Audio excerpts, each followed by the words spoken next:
Nesse vídeo nós vamos comentar sobre o lema da fraternidade. Já falamos do lema da igualdade, da liberdade e agora vamos falar do lema da fraternidade, né? Esses três lemas aí são completamente demagógicos, né? Você não passam de slogans e infelizmente pegou, né? Todo mundo fica repetindo para lá e para cá e acha que tudo isso daí seria bonito e teria valor, né? Eu não sei qual desses três, na realidade, a gente pode, dependendo do ângulo, não sei qual dos três é o pior. Porque se pela liberdade a Revolução Francesa e o mundo moderno apresentaram falsas soluções, levando o homem à escravidão do pecado. Por outro lado, a igualdade, que é um desejo quimérico, uma coisa completamente irrealizável, levou as pessoas para o sonho do socialismo, né? E para os massacres, né, das revoluções marxistas. E se é a fraternidade, que é um engodo completo proposto pelos revolucionários, uma visão, na realidade, de cunho romântico, né? Baseada em Rousseau. Então, Rousseau foi um dos pensadores que mais influenciou o mundo, na realidade, né? Ele era um pensador da época do Iluminismo, do tempo lá de Voltaire e de Montesquieu, e ele então desenvolveu, entre outras ideias infelizes, a ideia do bom selvagem, que todo mundo vivia bem nos tempos antes do Estado, e depois o Estado corrompe as pessoas e tal. Então, as obras do Rousseau e o pensamento dele levaram uma visão romântica e sonhadora para a sociedade, onde os homens não teriam inclinação para o mal, conseguiriam fazer uma sociedade feliz, onde não haveria mais opressão nem guerra, que a ciência e a educação seriam os grandes vetores e norteariam a humanidade, não haveria mais pobreza e nem crime, né? E, numa coisa extrema, nem prisões e nem quartéis, ou seja, não teria guerra. Ou seja, essa visão romântica do Rousseau, que foi espelhada em outros pensadores, como Augusto Comte e mesmo Marx, né? A visão que Marx tinha do comunismo, uma visão completamente romântica e delirante. Marx também se baseou no Rousseau, né? Interessante que os estudiosos apontam o Rousseau como também a visão dele sobre vontade geral foi uma teoria que acabou influenciando os totalitarismos, né? E é verdade. O Robespierre leu Rousseau, Napoleão leu Rousseau. Essa teoria da vontade geral é criminosa, né? E para você que quer aprender sobre a Revolução Francesa, acabamos de lançar o combo Revolução do Mundo Moderno, que conta com os seguintes livros. O primeiro é esse aqui, do Daniel Mornet, né, Os Intelectuais da Revolução Francesa. Então, nele, o autor aborda sobre as ideias, né, iluministas que foram uma das principais causas da Revolução Francesa. Então ele vai abordar sobre o pensamento de Voltaire, de Montesquieu, de Diderot, né, do enciclopedismo, do Rousseau, etc. Né? Comenta até sobre a Revolução Americana, né, sobre a independência americana, que influenciou, né, a Revolução Francesa. Então, um livro muito completo, um livro muito citado, né, por quem estuda a fundo aí o assunto, né? Então, um livro imprescindível para se entender o 1789. O outro livro, né, Revolução Sanguinária, do Madelin. Esse livro aqui, ele já vai analisar, né, o período revolucionário de 1789 a 1799. Então ele vai abordar desde o ambiente da França, né, as vésperas do início da Revolução, até o 18 de Brumário, né, de Napoleão. E esse autor aí é um dos maiores especialistas franceses sobre justamente a Revolução Francesa e Napoleão. Então nós estamos diante de um livro que acho que no mercado brasileiro é o melhor livro sobre a Revolução Francesa. Ele é extremamente completo, minucioso, como era o estilo da época, né? O índice é muito bem detalhado, então facilita o acesso do aluno, do aprendiz, do leitor aos temas que ele queira ver com maior profundidade, né? Então, é um livro que eu acho que é o melhor que está disponível à venda no Brasil. Um livro muito completo, né? Um tijolão de 600 páginas, que vale muito a pena ler. E, se você adquirir esse nosso combo, você vai ganhar um curso completo sobre a história da França como bônus especial. Então, não perca essa oportunidade.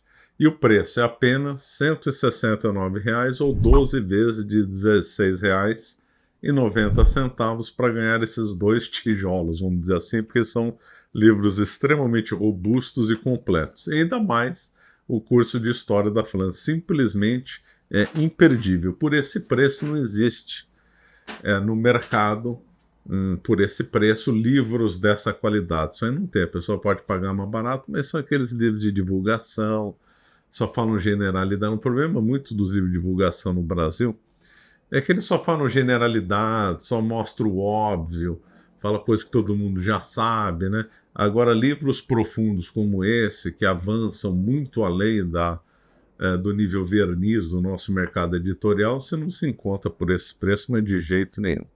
Então não perca essa oportunidade e adquira logo o combo. Havia muita gente, havia, claro, né, gente do mal mesmo, gente que queria massacre, como Marat, havia outros que defendiam o igualitarismo radial, como Babet, mas também havia muitos sonhadores, né, tipo a gente de burgueses que apoiaram a Revolução Francesa, sonhadores, iluministas, que achavam que se estava inaugurando um novo tempo, um tempo muito bom, um tempo muito diferente do suposto tempo antigo, da suposta idade das trevas, de uma sociedade que seria muito melhor que o antigo regime, etc. Né? Então essa visão de sonho, de romantismo, atrapalhou demais a civilização. Bom, se fraternidade está errado, né? Já que é uma coisa assim muito romântica, daqui a pouco nós vamos ver no que terminou, né, a fraternidade, suposta fraternidade na Revolução Francesa. O que é o certo? O certo é a caridade, né, e não fraternidade. Aliás, tem uma encíclica excelente do Bento XVI que comenta sobre isso, Caritas in Veritate. A Caritas in Veritate do Bento XVI é uma encíclica excelente, no qual ele comenta que não há caridade sem verdade, né? E comenta também que, numa cultura sem verdade, o homem acaba prisioneiro de suas emoções e opiniões. O homem acaba prisioneiro das emoções e também prisioneiro de opiniões contingentes dos indivíduos, né? E é verdade, né? Essa expressão do Bento XVI associando verdade e caridade é assim uma coisa esplêndida, porque hoje para o mundo moderno acha que caridade é só dar esmola. É lógico que nós devemos ajudar os povos, dar esmola, mas não é só isso, né?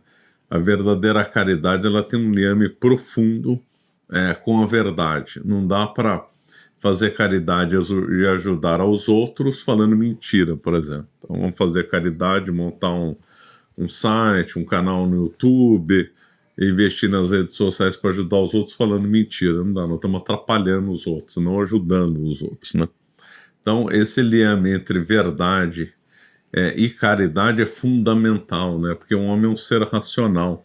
Se a gente desvincula a caridade da verdade, nós vamos levar a sociedade para o sentimentalismo, para as emoções exacerbadas, que é o que aconteceu hoje, que aconteceu também na Revolução Francesa, que foi um momento de emoções e sentimentos exacerbados.